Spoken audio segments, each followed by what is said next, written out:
Qin mencibir, dan kekuatan yang menakutkan terus mengalir ke pedang iblis itu. Tiba-tiba, aura jahat pedang iblis itu ditekan dengan tidak karuan. Dan dia tidak bisa berbuat apa-apa. Meskipun pedang ini kuat, tampaknya dia telah trauma, sehingga tidak dapat lagi melepaskan diri dari penindasan Qin. Pada akhirnya, Qin secara paksa mengukir tanda jiwa ke dalam pedang iblis ini. Qin punya perasaan, level pedang ini setidaknya harus di atas level suci. Pada saat Qin menerobos alam semi suci, Qin sama-sama merasa bahwa di sepotong langit di sebelah utara sepertinya ada sesuatu dingin yang tersembunyi di sana. Qin merasa bahwa ini kemungkinan besar adalah aura Chaos Demon S. Dan tempat itu adalah tempat di mana ibu kota selatan kuno berada. Mo Yuanbai, ayo pergi. Pada saat berikutnya, Qin bergerak pergi dari sini bersama Mo Yuanbai, bergegas menuju ibu kota Gunando. Adapun sekte pedang iblis, Qin tidak punya waktu untuk mengurusnya. Semuanya diserahkan kepada takdir. Melihat sosok Qin menghilang, Leng Xingpeng dan So Yuan saling memandang dan senyum pahit. Mo Yuanbai secara alami sangat senang dengan terobosan Qin, dan dia sangat emosional. Tapi Qin memusatkan perhatiannya pada pedang iblis ini. Setelah mengukir tanda jiwa di pedang iblis ini, meskipun pedang iblis ini tidak bisa menahan kekuatan Qin, pedang itu masih berjuang. Tampaknya pedang itu tidak mau ditundukkan oleh Qin. Pedang iblis ini memiliki asal yang luar biasa dan tingkat yang sangat menakutkan. Dengan basis kultivasi Qin saat ini, tidak mungkin untuk sepenuhnya menaklukkan pedang iblis ini. Tetapi itu normal.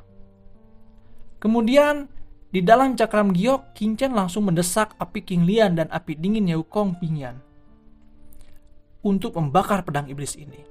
Dan kedua api itu menyelimuti pedang iblis ini dan mulai memperbaikinya.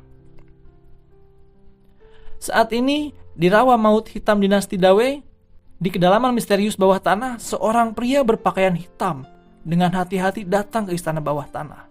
Itu adalah Mowli.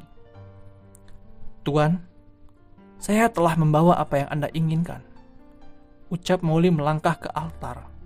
Dia memberi hormat pada seorang tua laki-laki di depan altar ini.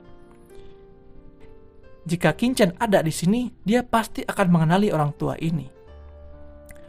Orang tua ini adalah praktisi misterius yang telah terikat di sekitar pilar-pilar yang menjulang tinggi. Saat itu, Qin juga bertemu dengan laki tua ini yang memintanya untuk menyembah sebagai guru. Pada saat ini, Mowli benar-benar memanggil laki tua itu sebagai masternya.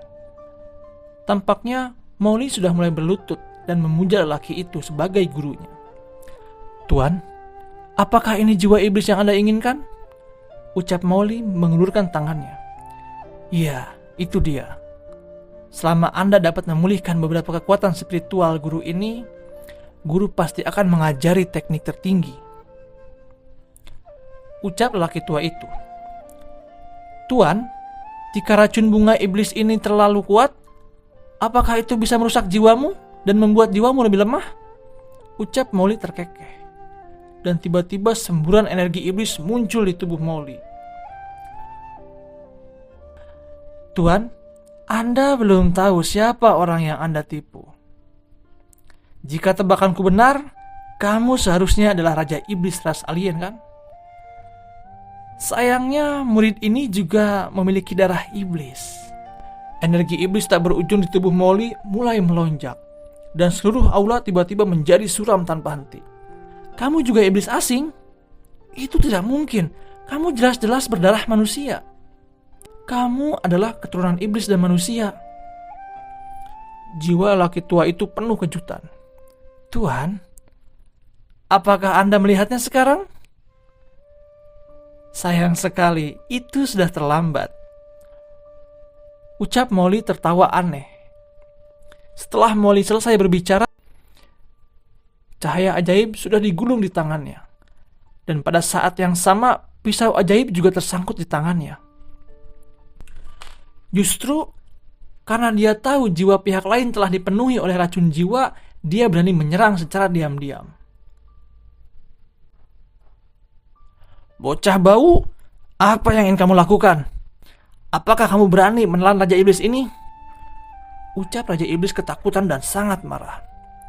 Tuan Xian, apa yang kamu tunggu? Teriak Molly dengan ekspresi yang sangat ganas. Jiwa laki tua itu akhirnya benar-benar hilang dan abunya pun menghilang. Kekuatan Raja Iblis Xian melonjak dan meningkat gila-gilaan, dan aura Molly juga demikian. Di ibu kota selatan saat ini, Tuan Guzunren, kita sudah lama di sini dan tidak ada gerakan sama sekali. Apa kamu yakin ada keanehan di kota kuno ini? Ucap budak hitam pada Guzunren. Sebelumnya, Qingchen menduga bahwa leluhur iblis mungkin memulihkan diri di ibu kota selatan kuno. Jadi, dia meminta Guzunren untuk pergi ke ibu kota selatan kuno. Setelah menunggu begitu lama, kesabaran budak hitam tidak lagi terbendung. Guzunren melirik budak hitam itu. Meskipun dia jauh lebih kuat dari budak hitam itu, dia tahu bahwa budak hitam ini adalah kepercayaan Qingchen. Jadi, dia secara alami tidak akan arogan. Dia berkata dengan suara yang dalam, "Percayalah, kota kuno ini pasti memiliki keanehan," ucap Guzunren sangat serius. Guzunren juga tahu bahwa terus menunggu bukanlah satu-satunya cara. Dan dia berkata, "Saya akan mengujinya." Seekor boneka elang dari besi ditiupkan, auranya perlahan-lahan menuju kota kuno Tian. Binatang darah tidak berani mendekat sama sekali. Di kejauhan, gelombang yang mengerikan menyapu. Awan sihir hitam juga menyapu. Ini adalah ras alien, ucap Guzunren, dan budak hitam itu menarik napas. "Kamu segera pergi dari sini," ucap Guzun segera menatap budak hitam itu. Napas iblis tarian ini terlalu menakutkan. Bahkan dia merasa sedikit terkejut. Ini jelas merupakan penguasa iblis alien. "Tuan Guzun, maka saya akan pergi dulu. Anda hati-hati," ucap budak hitam mengingatkan, dan sosoknya diam-diam tenggelam ke dalam pegunungan batu. Pemimpinnya adalah Master Iblis Alien yang memegang pedang iblis hitam pekat, dan tubuhnya meledak dengan energi iblis yang mengerikan. Dan kekuatan sihir itu melekat di seluruh tubuhnya, memancarkan aura yang sangat menakutkan. Ini adalah leluhur iblis yang melarikan diri dari lautan guntur. Benar saja, dia ada di ibu kota selatan kuno. Jadi saya harus segera menyampaikan berita ini kepada Shao Chen. Gumam Guzunren dengan cepat menyampaikan pesan ini dengan tenang. Apa yang dilakukan leluhur iblis ini? Apakah dia ingin membuka ibu kota selatan kuno ini? Pikir Guzunren tampak heran. Leluhur iblis terus memancarkan gelombang kekuatan tak terlihat. Langit ribuan kilometer di luar kota Tian tiba-tiba menjadi suram. Dan napas teror yang tak terlihat menyelimuti daerah itu dalam jarak 1000 kilometer. Sebuah kotak perlahan muncul di langit yang tak berujung. Apakah ini nandok kuno? Mata Guzunren tenggelam. Bukankah nandok kuno dibuka setiap 5 tahun? Sejauh yang dia tahu, baru 4 tahun Gunando dibuka terakhir kali. Bagaimana ini bisa terjadi? Guzunren terkejut. Tetapi leluhur iblis dan banyak iblis lainnya sangat gembira. Hahaha, Gunan ini benar-benar ditinggalkan oleh pendahulu. Dalam suara tawa mereka, nandang kuno di langit tiba-tiba bergetar, dan aura menakutkan tiba-tiba berlalu. Ini adalah kota yang sangat primitif, memancarkan suasana yang kuat. Leluhur iblis melangkah ke ibu kota selatan kuno, dan penguasa ras iblis lain juga mengikuti. Tepat ketika mereka memasuki ibu kota selatan kuno, perubahan mendadak tiba-tiba terjadi. Cahaya mengerikan melesat ke langit, langsung menyelimuti seluruh ibu kota selatan kuno.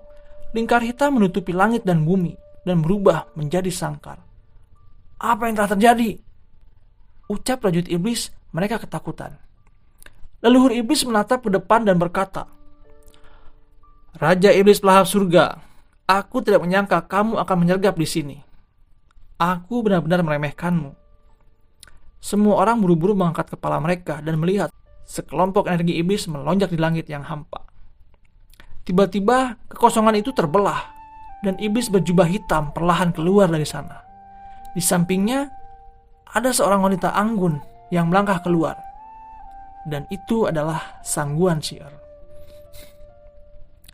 Leluhur iblis, Hari ini adalah hari pemakamanmu, ucap Raja Iblis Hitam.